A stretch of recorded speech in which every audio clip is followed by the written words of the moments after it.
মিষ্টি প্রেমের গল্প নিয়ে আসছে নতুন ধারাবাহিক। স্টার জলসা জি বাংলার সাথে তাল মিলিয়ে অন্যান্য চ্যানেলগুলো নিয়ে আসছে নতুন নতুন ধারাবাহিক। সান বাংলায় একসাথেই শুরু হচ্ছে দুইটি নতুন ধারাবাহিক, দেবীবরণ এবং কোনসে আলোর স্বপ্ন নিয়ে। আগামী 30শে সেপ্টেম্বর থেকে সম্প্রচার শুরু হবে এই দুইটি ধারাবাহিকের। স্টার জলসা জি বাংলা এবং সান বাংলা যখন একের পর এক নতুন নতুন ধারাবাহিক নিয়ে আসছে, তখন কালার্স বাংলা সিদ্ধান্ত নিয়েছে পুরনো জনপ্রিয় ধারাবাহিকগুলো বন্ধ করে নতুনভাবে নতুন ধারাবাহিক এনে নতুন করে লঞ্চ করবে কালার্স বাংলা। এবার সেই অনুযায়ী আসছে নতুন ধারাবাহিক মিষ্টি প্রেমের গল্প বেবিকে নিয়ে কাণ্ড হেব্বি। ধারাবাহিকে প্রধান চরিত্রে দেখা যাবে জনপ্রিয় অভিনেতা অর্পণ ঘোষালকে, যাকে এর আগে মেয়েবেলা, বসন্ত বিলাস ধারাবাহিকে দেখা গিয়েছিল।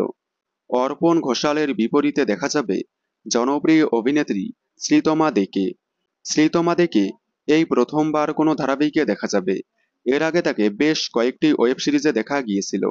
এই প্রথমবার অর্পণ ঘোষাল এবং শ্রীতমা দে জুটি বেঁধে নতুন ধারাবাহিকে ফিরছে। প্রসঙ্গত গুরুত্বপূর্ণ চরিত্রে দেখা যাবে কাঞ্চন মল্লিককে। আপনারা কালার্স বাংলার আসন্ন নতুন ধারাবাহিক দেখার জন্য কতটা এক্সাইটেড কমেন্টে জানাবেন।